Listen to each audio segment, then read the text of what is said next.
안녕하세요. 저는 얼마 전 기가 막힌 일을 겪은 여자입니다. 제가 정말 낯부끄러워서 이런 데 사연을 보내는 게 맞나 싶으면서도 너무 억울하고 분하고 어떻게 제 인생에 이런 일이 일어날 수 있을까 싶어 기가 막힌 마음에 이렇게 제 얘기를 하고자 몇 자 적어보려고 컴퓨터 앞에 앉았습니다. 제가 얼마 전부터 문화센터에 다니면서 인터넷이랑 컴퓨터를 좀 배우고 있는데 처음에는 타자도 못 치는 제가 너무 답답하고 현대 시대를 살아가려면 인터넷 정도는 할 줄 알아야 할 것 같아 문화센터 컴퓨터 기초반에 등록을 했는데 컴퓨터를 배워 이런 곳에 사연을 제일 먼저 보내게 될 거라곤 생각도 못 해봤네요. 그래도 제 나이 또래 친구들 치고는 제가 제법 스마트폰도 제일 잘 다루고 인터넷으로 물건도 주문할 수 있을 정도로 제일 신세대인데 여기까지 사연을 보내는데 왜 이렇게 용기가 많이 필요했는지 아무래도 집안 얘기다 보니 조심스럽기도 하고 제 얘기를 공개적으로 하는 것이 쉽지가 않아서 많이 망설여지기도 했습니다. 하지만 혹시나 저 같은 일을 겪고도 말 못하시는 분이 계실까 싶기도 하고 세상에서 본인이 가장 불행한 것 같아도 저만큼 불행한 사람은 없을 것 같다는 생각을 하며 제 얘기를 듣고 마음의 위안을 받으시길 바라는 마음으로 용기 내 사연을 적어봅니다. 제게는 아들이 하나 있습니다. 젊은 나이에 남편을 만나 낳은 금쪽 같은 자식이었죠. 결혼하고 3년 동안 남편과 잠자리를 많이 가졌는데도 아이가 생기지 않아서 시어머니가 참으로도 많이 괴롭혔습니다.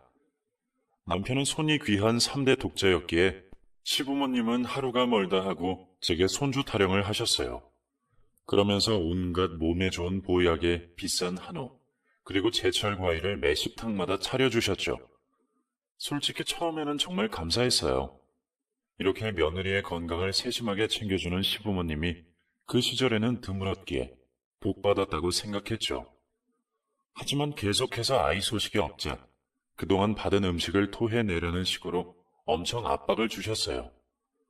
그러니 이 세상에 공짜는 없다는 말이 무슨 뜻인지 알겠더라고요.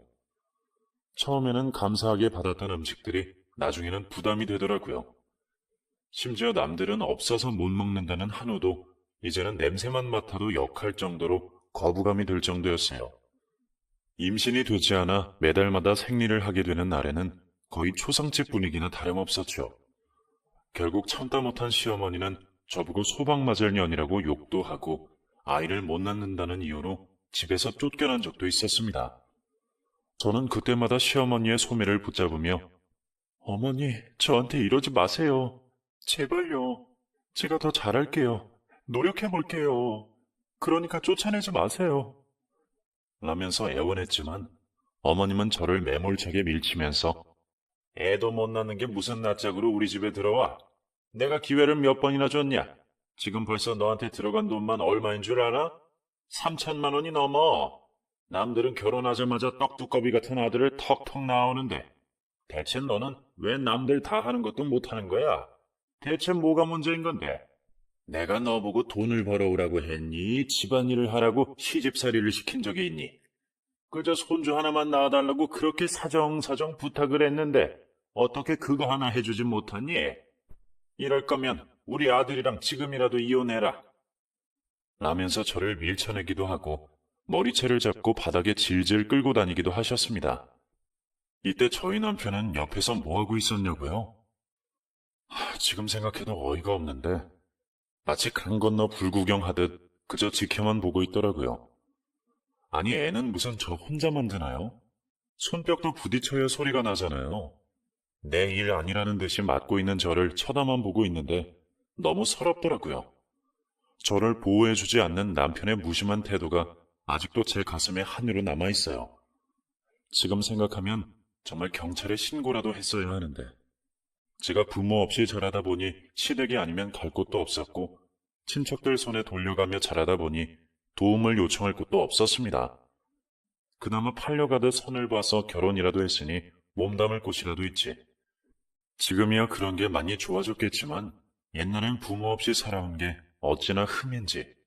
동네 사람들은 제가 부모도 형제도 없기에 절대 결혼을 못할 거라고 했지만 고아인 저를 유일하게 받아준 집안이었죠. 그래서 저는 더더욱이 이 집에 잘해야 했고 절대 쫓겨나서는 안 된다고 생각했습니다. 저는 그 집안의 구박되기나 다름없었지만 하늘이 저의 기도를 들어주셨는지 결혼 5년 만에 저희에게 드디어 아이가 생겼습니다. 밤이고 낮이고 전국 팔도를 돌며 유명하다는 산부인과를 돌아다녔고 산속 깊은 곳에 있는 신내림 받은 할아버지를 찾아가서 돈을 몇백씩 들여 제발 아이를 달라고 빌고 또 빌기도 했는데 그렇게 제 소원을 들어주지 않던 하늘은 기적처럼 저희 부부에게 자연 임신으로 아이를 선물해 주셨죠. 제가 아이를 갖자 시어머니는 저에 대한 태도가 달라지셨고 지금이야 성별을 일찍도 알려주지만 제가 아이를 가졌을 때만 해도 배 모양이나 입덧 또는 먹는 음식에 따라 아이 성별을 대충 짐작했었습니다. 정말 신기하게도 제가 임신을 했을 때 유난히도 잘 먹었던 게 바로 양념갈비였습니다. 다른 건 정말 역해서 넘어가지도 않았는데 양념갈비는 하루 종일 먹어도 질리지가 않더라고요. 어머님은 제게 갈비를 내밀며 원래 임신하면 다 그래. 돌아서면 배가 고파. 또 먹고 싶으면 말해. 내가 밤이고 낮이고 갈비는 산더미처럼 구해다 줄 테니까. 딱 보니까 아들 같아. 먹는 모습이나 배 모양이나 아들 같아. 아이고, 한 번에 아들이 나오면 얼마나 좋을꼬. 우리 며느리가 5년 동안 속을 썩이더니 어떻게 이렇게 자연 임신을 해서 내 속을 확 풀리게 했을까? 라면서 180도 다른 사람처럼 제게 행동하곤 하셨습니다. 처음엔 그런 게 적응이 안 됐는데 아이 하나로 이렇게 사람이 바뀔 수 있다는 게 참 신기하기도 하더군요. 아이가 뭐라고 이렇게 저에 대한 태도가 달라지는 건지, 그럼 대체 이 집안에서 나라는 존재는 뭔지 가끔은 억울하다는 생각도 들었습니다. 그저 이 집의 대를 잇기 위한 아들을 낳는 도구인가 라는 생각도 들면서 씁쓸하더라고요. 그래도 그 전에 비해 구박도 없어지고 고된 시집살이도 사라져서 나름 이 생활에 만족하면서 지냈죠. 어렵게 얻은 아이인 만큼 움직임 하나하나 조심하면서 애지중지 뱃속의 아이를 키웠어요. 그래도 시어머니가 손주에 대한 집착 말고는 그닥 나쁘신 분이 아니라서 임신 기간 내내 제게 집안일은 절대 시키지 않으셨어요. 오히려 애 떨어진다고 바닥 걸레질이나 힘든 노동은 본인이 하셨죠. 하지만 시어머니라는 문제가 해결되니 남편이라는 작자가 제 속을 썩이기 시작했습니다. 남편과 결혼하고 5년이라는 세월 동안 한 침대에서 자며 수시로 아이를 갖기 위해 노력했지만 남편을 만족시키기엔 제가 많이 부족했나 봅니다. 솔직히 신혼 초에는 즐거운 마음으로 잠자리를 갖곤 했는데 나중에는 그게 아이를 갖기 위한 의무감에 하다 보니 남편이 부담을 느꼈나 보더라고요. 임신 소식을 알리고 나서는 제 몸에 손 하나 까딱하지 않을 정도니 제게 애정을 가지고 잠자리를 한 것도 아닌 셈이었죠. 그걸 모르고 있다가 남편의 불륜 사실을 알게 된 날 깨달았죠.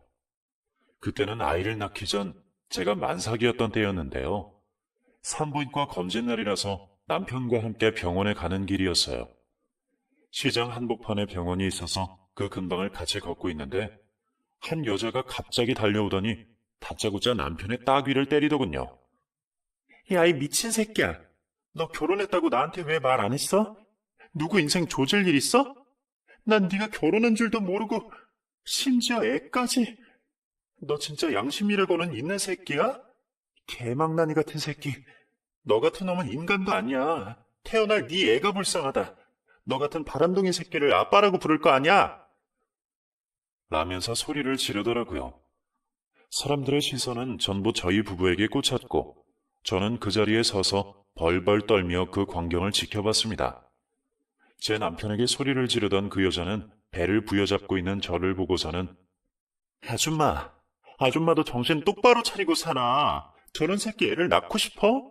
이혼을 하던가 아니면 애를 사산시키던가 아니면 남편 관리를 똑바로 하던가 라며 제게 악담을 퍼붓더라고요. 솔직히 그 여자의 막말이 제 가슴에 비수를 꽂았지만 그땐 너무 놀라서 정말 아무 말도 할 수가 없었습니다. 저는 이때까지 남편의 외도를 한 번도 의심하지 않았기에 충격이 컸어요. 임신 후 스킨십이 뜸해지긴 했지만 그게 저를 위한 배려인 줄 알았지 남편에게 다른 여자가 있을 거라는 생각을 하지 못했죠.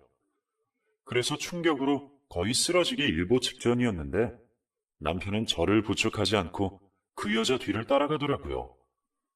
저는 혼자서 그 자리에서 벌벌 떨다가 사람들의 부축을 받아 벤치에 앉아서 숨을 들이쉬었습니다. 그렇게 30분 정도 쉬고 나니까 마음이 좀 진정되더라고요. 그 상태로 택시를 타고 집으로 돌아왔고 그 뒤로 저희 부부는 그날 일에 대해 누구도 먼저 얘기하지 않았습니다. 제가 대화를 피하니 남편도 자신의 불륜에 대해 모른 척 하더라고요. 이때 당시 제가 모른 척했던 이유는 혹시라도 제가 버려질까 봐였어요. 앞서 말씀드렸다시피 제게는 가족이 없어서 남편과 헤어지면 홀로 살아갈 수밖에 없었거든요.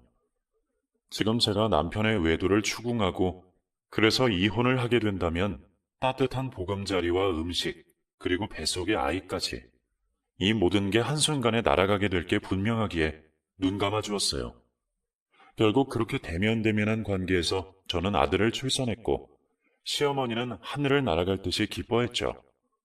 남편도 이때 옆에서 수고했다고 고맙다고 말해주길래 이제 정신 차리고 가정에 집중할 줄 알았죠.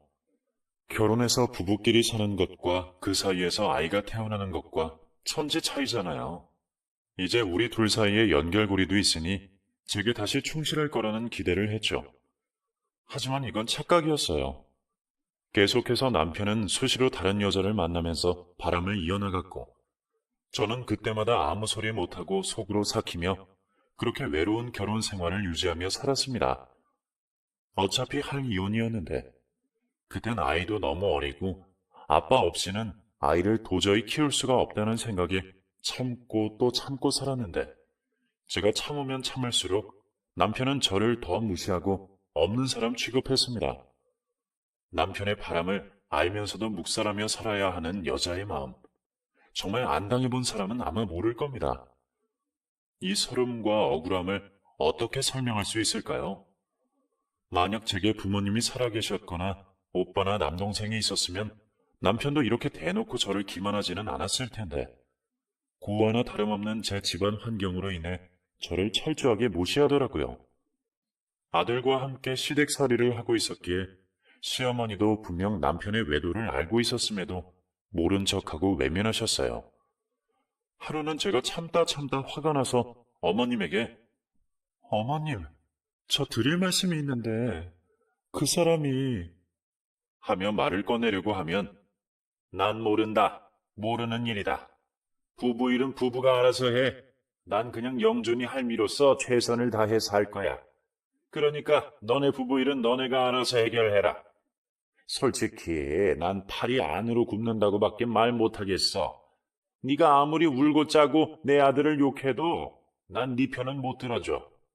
그러니까 나한테 아들 욕할 생각 말고 네가 설득하든지 이혼을 하든지 그건 네 선택에 달렸으니까 나한테 매달릴 생각은 말어. 그리고 원래 남자라는 동물은 저런 족속들이야. 그냥 네가 마음을 비우고 영준이만 키우든지 그게 자신 없으면 네 두 발로 나가라. 대신 영준이는 우리가 키울 거니까 볼 생각하지 말고 라고 단호하게 자르시더라고요.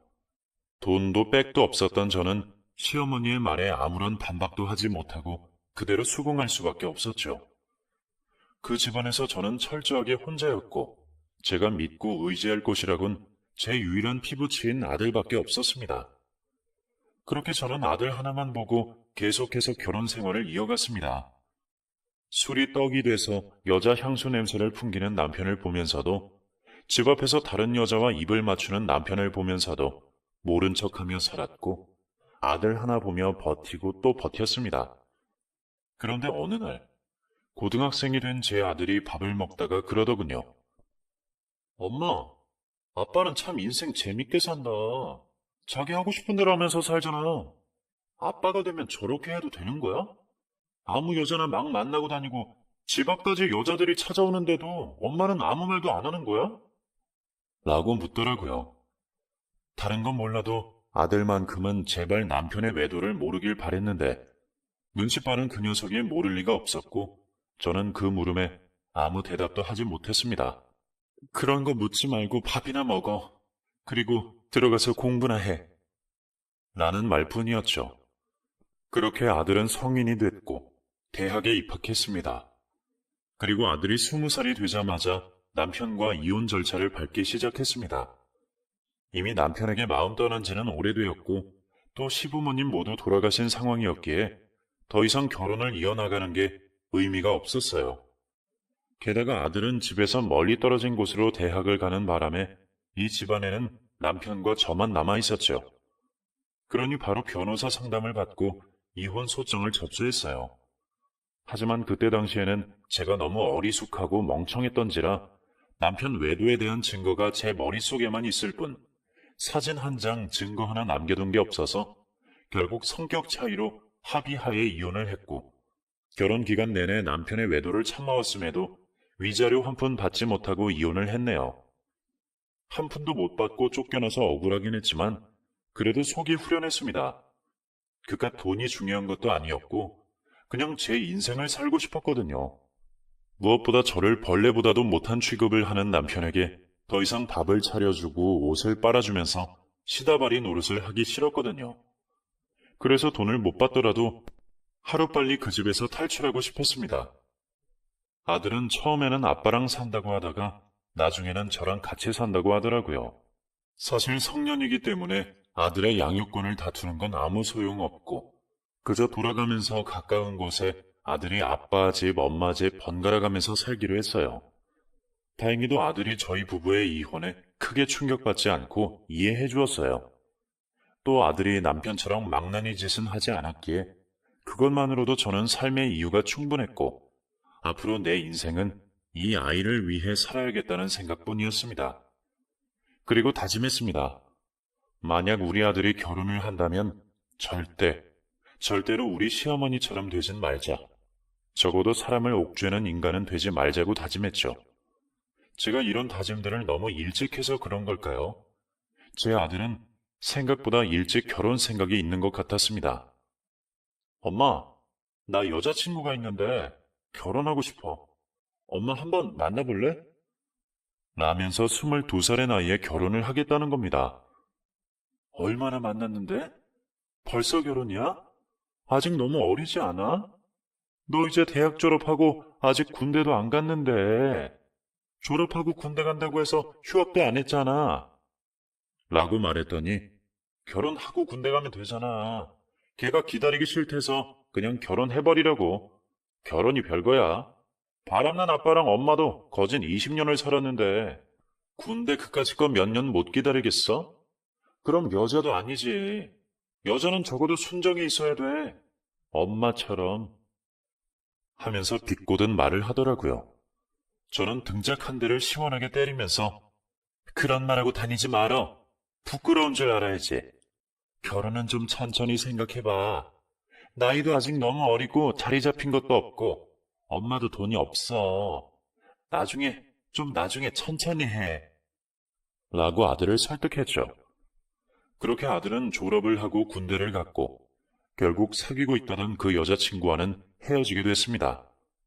그 뒤로 아들은 군 생활을 하면서 좀 사람이 될 줄 알았는데 이놈이 군대에서 어떤 놈들과 어울린 건지 완전 껄렁이가 돼서 나왔더라고요. 그리고 나선 취업 준비를 안 하고 종일 나이트에서 여자들이나 꼬시고 다니고 집에도 안 들어오고 그야말로 망나니 같은 생활을 이어갔습니다. 그렇게 한 달, 두 달 시간이 흐르는데 그 모습을 지켜보며 솔직히 저러다 말겠지, 금방 철들겠지, 취업하겠지 이 생각으로 아들이 자리를 잡을 때까지 좀 기다려주기로 했죠. 하지만 아들은 1년이 지나도 취업 생각을 안 하더군요. 대체 돈이 어디 있어서 저렇게 놀러 다니는지 몰라도 정말 밤이 새도록 놀다 들어오고 술에 취해 들어왔습니다. 거기다가 기가 막혔던 것은 지 애비랑 어찌 그리 똑같은지 매번 술이 떡이 돼서 들어오는데 집 앞까지 같이 온 여자들은 매번 바뀌더군요. 어렸을 때 남편이 이 여자 저 여자 만나고 다니는 걸 보고 배워서 그런지 여자를 바라보는 태도가 가볍고 불순하게 짝이 없었어요. 그런 아들을 보니 전 남편이 떠올라 하루는 아들을 붙잡고 야 영준아, 너 어제 우리 집 앞에 온 여자랑 엊그제 온 여자랑 다르더라? 둘 중에 누가 여자친구야? 라고 물었더니 둘 다 여자친구인데? 엄마는 누가 더 나아? 난 엊그제 본 애가 조금 더 마음에 들긴 하는데 몸매는 엊그제 본 애, 얼굴은 어제 본 애가 좀 더 나은 것 같고 솔직히 고르기 힘들어. 둘 다 좋거든. 그래서 지금 둘 다 만나는 중이야. 라고 자신 있게 말을 하더라고요. 야, 이놈아. 한 놈만 만나. 어쩜 네 애비랑 하는 짓이 똑같냐. 당장 한 명 정리해. 엄마가 아주 바람이라면 지긋지긋한 거 알지? 못 본 척 해줄 테니까 얼른 정리하고 마음에 드는 한 친구만 진득하니 만나서 취업도 해서 결혼도 하고 해야 하지 않겠어? 언제까지 그렇게 날라리처럼 살 거야? 너 그렇게 굴면 나중에 네 업부가 다 돌아와서 벌 받아. 내가 참다 참다 속이 다 타들어가서 말을 안 하려고 해도 안 할 수가 없어. 라면서 아들을 닥달했습니다. 엄마, 별걸 다 참견이야. 엄마가 무슨 내 연애사까지 참견해? 내가 알아서 할 거니까 엄마는 그냥 모른 척해. 괜히 사람 죄책감 느끼게 하지 말고. 내가 지금 걔네들이랑 결혼을 하겠다는 것도 아니고 그냥 가볍게 즐기겠다는데 뭐가 불만이야. 그리고 엄마한테 이런 말하기 조금 쑥스럽지만 피임은 확실하게 하고 있으니까 걱정하지 마. 난 정말 지금이 딱 좋아. 그 여자들도 내가 만나자고 한 거 아니야. 지들이 좋으니까 날 쫓아다닌 거지. 난 그냥 걔들이 원하는 대로 만나주는 것 뿐이니까 엄마는 아무 말도 하지 마. 라고 하더군요. 그런 말을 하는 아들을 제가 어찌 말릴 수 있을까요? 그저 속으로 아들이 정신 차리고 진중한 남자가 되기를 빌고 또 빌었죠. 그렇게 몇 번 여자가 바뀌는 듯 싶더니 꽤 잘 사는 여자를 만났는지 그 여자 아빠가 운영하는 회사에 취직까지 했다고 하더라고요. 그 정도까지 진도가 나간 걸 보면 한 여자한테 정착해서 결혼까지 하려는 건가 싶은 생각이 들었고 제 예상대로 3년 정도 연애를 하며 직장 생활을 하더니 결혼을 하겠다고 하는 겁니다. 그렇게 저와 아들, 그리고 아들의 여자친구 셋이 만나 처음으로 식사 자리를 갖게 됐습니다. 참하고 예쁘장하게 생긴 아가씨였고 한 여자한테 정착하지 못하고 양아치처럼 굴던 제 아들을 굳건하게 잡아준 여자라는 말이 제 마음에 쏙 들더라고요. 그렇게 1년 정도 더 연애를 하고 결혼 준비를 하고 남들처럼 상견례를 하며 결혼식을 올렸습니다. 아들이 결혼을 하고 나니 10년 묵은 체증이 내려가는 느낌이었습니다. 뭔가 큰 숙제를 하나 해결한 것 같았죠. 무엇보다 망나니처럼 살던 아들이 정신 차리고 반듯한 가정을 이루었다는 게 너무나도 기특하고 대견스러웠어요. 그렇게 저희 집 근처에 아들의 신혼집을 마련했고 사돈 분들도 너무 좋으신 분들이라 정말 걱정될 것이 아무것도 없더라고요.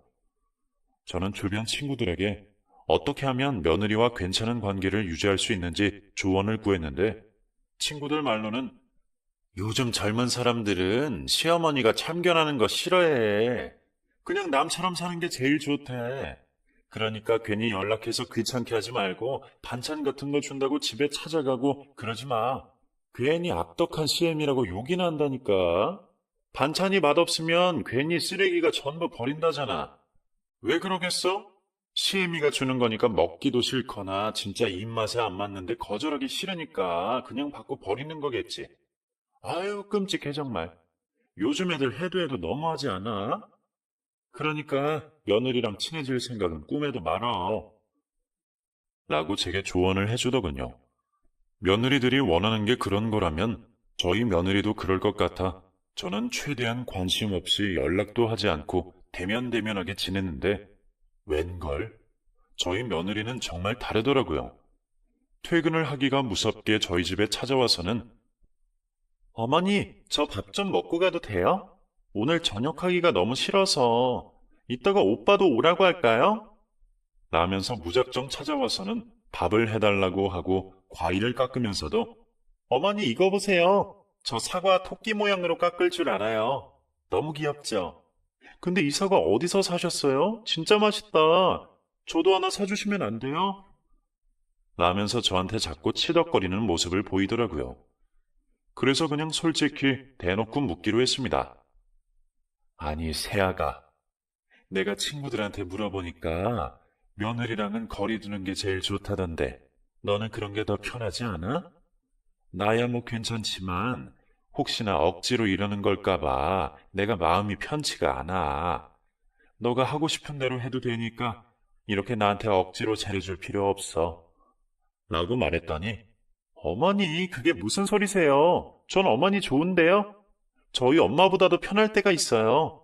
어머니는, 이런 말씀 그렇지만 정말 시골 할머니 같아요. 푸근하고 다정하시고 가끔은 어떻게 어머니 뱃속에서 오빠 같은 사람이 나왔을까라는 생각이 든다니까요. 솔직히 오빠가 순수한 면은 없잖아요. 뭐 남자가 너무 순수해도 좀 그렇긴 하지만, 그쵸? 아무튼 전 어머니 좋으니까 주변에 그런 말 신경 쓰지 마시고 전 앞으로도 계속 어머니 귀찮게 할 거니까 저 밀어내지 마세요. 라면서 기분 좋은 말들을 해주는 겁니다. 그렇게 저도 며느리에게 마음을 열었고 정말 제 딸이라고 생각하고 잘해줘야겠다고 생각했죠. 참 신기하게도 마음을 열고 나니 정말 며느리가 딸처럼 느껴지더라고요. 왜 요즘 사람들이 아들보다 딸이 낫다고 하는지, 딸이랑 엄마가 어떻게 그렇게 친해질 수 있는 건지 며느리를 통해 많이 배우기도 하고 느끼기도 했습니다. 그렇게 하루하루 행복을 느끼며 살아가고 있던 제게 청천벽력 같은 일이 일어났습니다.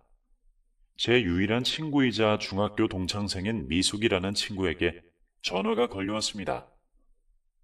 오랜만이야. 잘 지내지? 얼마 전에 내가 영준이를 시내에서 봤는데 영준이가 맞나 싶어서 네가 시골에 산다고 지어놓은 집이 있지? 거기를 들락날락 하는 것 같더라. 너 알고 있나 해서 내가 옆에 있는 여자 얼굴을 봤는데 결혼식 날 봤던 영준이 와이프가 아닌 것 같아. 이런 말을 할지 말지 진짜 고민을 많이 했는데 네가 영준이 아빠 바람난 것 때문에 너무 마음고생을 많이 했잖아. 근데 영준이도 그 피를 받은 건지 애가 정신을 못 차린 것 같아. 그러니까 네가 좀 붙잡고 물어봐봐. 여기 동네 사람들은 전부 다 알아. 영준이 바람난 거. 걔 낯 부끄럽지도 않다니. 사람들 수군거리는 거 뻔히 알 텐데. 어떻게 지 엄마 고향까지 와서 그 난리를 치고 돌아다녀? 아유, 진짜 못 산다, 못 살아. 애를 잡아 족치는 한이 있어도 어떻게든 잡아. 내가 진짜 내 입으로 뭐라 말을 못하겠어. 너무 민망스러워 죽겠어. 그래? 이런 미친놈. 결혼을 했는데도 그 짓거리를 하고 돌아다녀? 그게 사람 새끼야? 진짜 고맙다, 미수가. 내가 그 새끼 어떻게 해서든 버릇을 고쳐놓을게. 대체 왜 그러는지 모르겠다. 어쩜 닮아도 그런 것만 쏙 빼닮는지 내가 진짜 속이 문드러진다, 문드러져. 라며 미숙이를 붙잡고 한참 동안 통화를 했네요. 돈이 없으면 그런 짓을 하질 말던가. 왜 하필 제가 살 집에 가서 그 짓거리를 하고 돌아다니는지. 제가 고향에 그 집을 지으려고 얼마나 돈을 열심히 모으고 노후를 보내려고 일찍이부터 투자해서 지어놓은 집인데 텅 비어있는 그 집에다가 무슨 짓을 한 건지 궁금해지더라고요. 심지어 그 집을 지을 때 저희 며느리가 저한테 돈 몇 천을 보태줘서 미안한 마음이 한가득이고 또 고마운 마음까지 있는 집인데 왜 하필 거기서 그런 짓거리를 하는지 아무리 제 아들이지만 이해가 안 갔습니다. 저는 그날 밤 아들에게 전화를 걸었습니다. 너 오늘 집으로 좀 와라. 새애기 데리고 오지 말고 혼자 와. 너한테 할 말 있으니까. 엄마, 왜 그러는데? 나 오늘 약속 있어. 밤 늦게 가면 안 돼? 어쩌면 못 갈 수도 있는데. 아니면 그냥 전화로 얘기해. 그래. 어차피 얼굴 보면 열불이 터질 것 같으니까 그냥 전화로 하자. 너 엄마 시골에 지어놓은 그 집에 누구랑 들락날락거리는 거야? 시골의 엄마 친구 말로는 새애기는 아니고 다른 여자라는데 확실해? 도대체 또 무슨 짓을 하고 돌아다니는 거야? 라면서 한숨을 크게 쉬었더니 동네 아줌마들이 그래? 그 아줌마들 진짜 웃기네. 남의 사생활에 왜 그렇게 관심이 많아? 누가 그래? 어떤 미친 아줌마가 그런 소리를 해. 아줌마들이 시간이 남아 도나 봐? 진짜 어이가 없네, 어이가 없어. 엄마 그 사람들 말을 믿어? 아니야, 나 이제 안 그래. 얼마 전에 가긴 갔는데 진짜 나 딴짓 하는 거 아니고 우리 동창생한테 그 집 소개시켜주러 간 거야. 걔가 엄마랑 같이 시골에 살 집을 찾는다는데 시간이 안 돼서 내가 걔네 엄마 모시고 간 거야. 엄마가 건강 생각해서 공기 좋은 곳에 집 짓고 싶다면서. 혹시 그런 데 사는 사람 있으면 소개해달라고 그랬대잖아. 그래서 모시고 갔다 온 거야. 하면서 제게 화를 내더라고요. 그 말을 들으니 그래도 마음이 조금은 놓였습니다. 제 아들은 외도에 대한 죄책감이라고는 하나도 없어서 2다리, 3다리를 걸칠 때도 제게 그걸 숨긴 적이 한 번도 없었거든요. 그렇게 저는 아들을 믿었습니다. 그리고 가끔씩 며느리를 만날 때면 영준이는 별말 없지? 뭐 속썩이는 것도 없지? 하면서 며느리에게 은근슬쩍 떠보면 속썩일 게 뭐가 있겠어요. 어머니도 아시잖아요. 좀 철이 안 들어서 그렇지. 그래도 나쁜 짓 하고 다닐 사람은 아니에요. 그리고 참 신기한 게 이 사람 진짜 옛날이랑은 좀 달라요. 요즘 아빠가 회사에서 영준이가 일을 너무 열심히 한다면서 승진 생각도 있다고 하시더라고요. 물론 큰 회사는 아니지만 그래도 저희 아빠가 그거 키우려고 정말 많이 노력하셨거든요. 저희 가족한테는 정말 소중한 회사라 아빠는 이왕이면 오빠가 물려받았으면 하는 마음이 있으신가 봐요. 너무 잘 됐죠? 라며 사돈어른께서 회사를 물려주실 생각도 하고 있다는 얘기를 전해 듣게 됐습니다. 그래도 맡은 일을 열심히 하고 사돈댁에는 괜찮은 사위로 보인다고 하니 그나마 마음이 놓였는데 수시로 고향 친구에게 연락이 왔습니다. 얘, 너 영준이한테 말해봤어? 얼마 전에 동네 다방에서 또 영준이가 그 여자랑 같이 커피를 마시고 있는 걸 내 친구가 봤다더라. 동네 사람들이 손가락질하고 대놓고 눈을 흘겨도 아랑곳하지 않더래. 너 영준이한테 말한 거 맞아? 라면서 또 우리 아들 얘기를 하는 겁니다. 솔직히 저도 좀 화가 나서 친구에게 큰 소리로 그런 게 아니라고 말했더니 친구가 기가 막히다는 듯 웃더라고요. 넌 아직도 너네 아들의 여자 관계를 믿어? 넌 친구 엄마랑 손잡고 입 맞추고 끌어안고 다녀? 사람이 말을 하면 마음에 새겨서 들을 줄도 알아야 돼. 너네 아들이니까 믿고 싶지 않은 거 알겠는데 난 너 생각해서 한 얘긴데 그런 식으로 대답을 하니까 내가 어이가 없다 야. 다시는 연락하지 마라. 하면서 전화를 끊어버리더라고요. 그 말을 들으니 갑자기 확 꼭지가 돌았고 저는 그 자리에서 차를 끌고 바로 제가 시골에 지어놓은 집으로 갔습니다.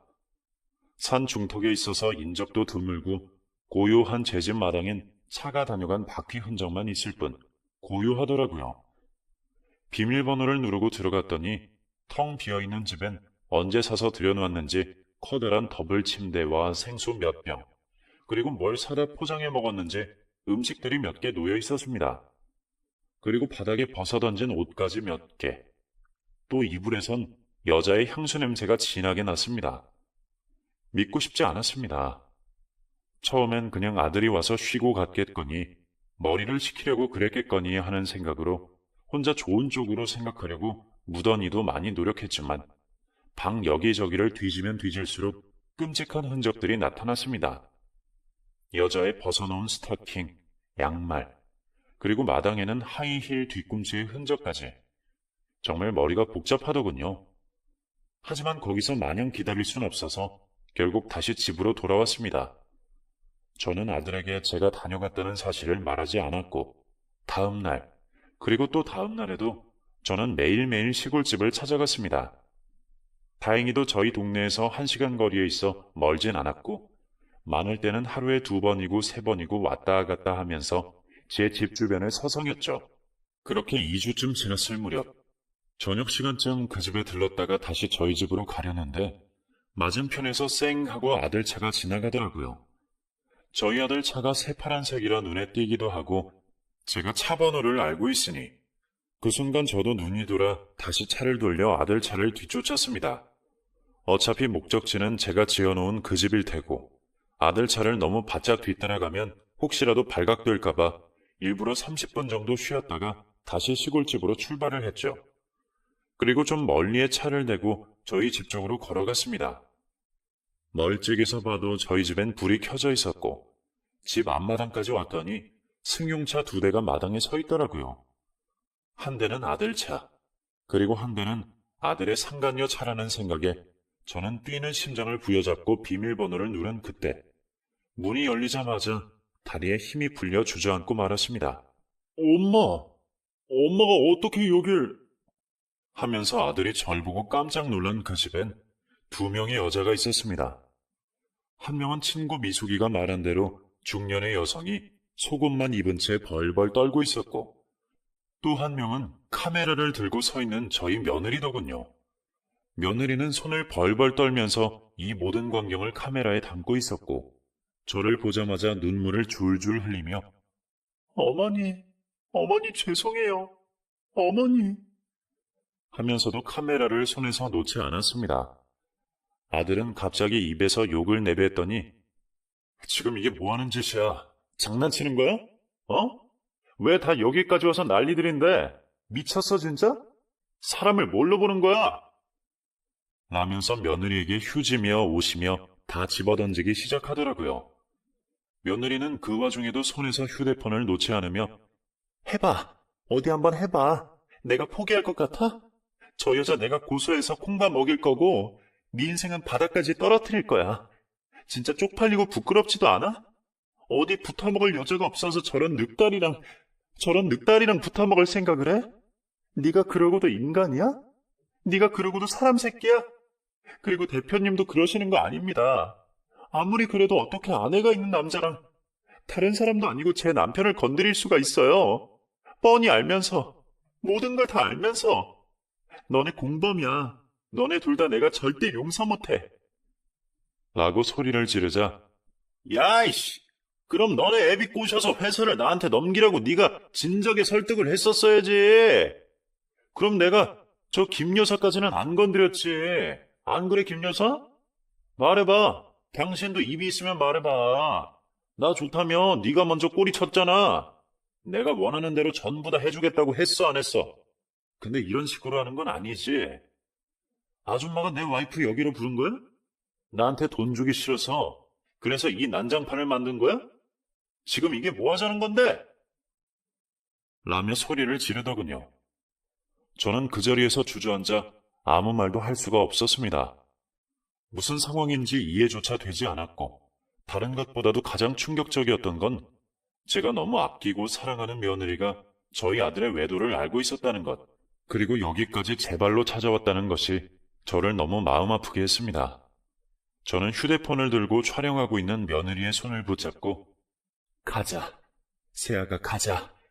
그만해. 내가 잘못했다. 가자. 이렇게 한다고 해서 달라지는 거 없어. 가자. 집에 가서 얘기하자.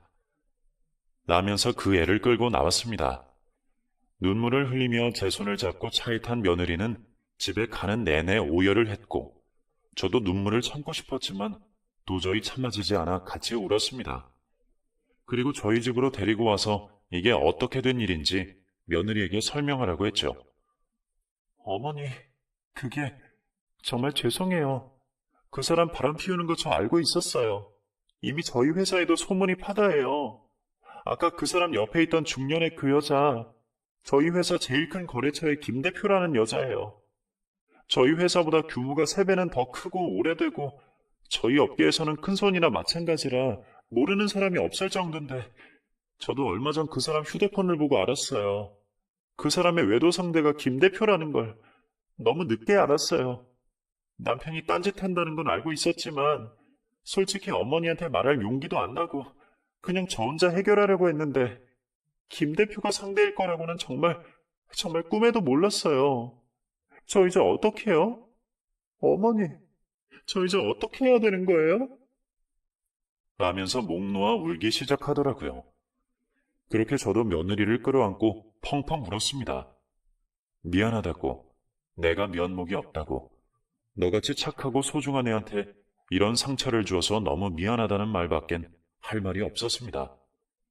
애미인 내가 잘못했다고, 아들 새끼 잘못 키운 내 잘못이니 나를 죽이라고 소리 지르고 제 자신을 때리면서 그렇게 며느리에게 용서를 빌었습니다. 그날 밤새도록 붙잡고 울던 저희 두 사람은 아침이 되자마자 변호사 사무실을 찾았습니다.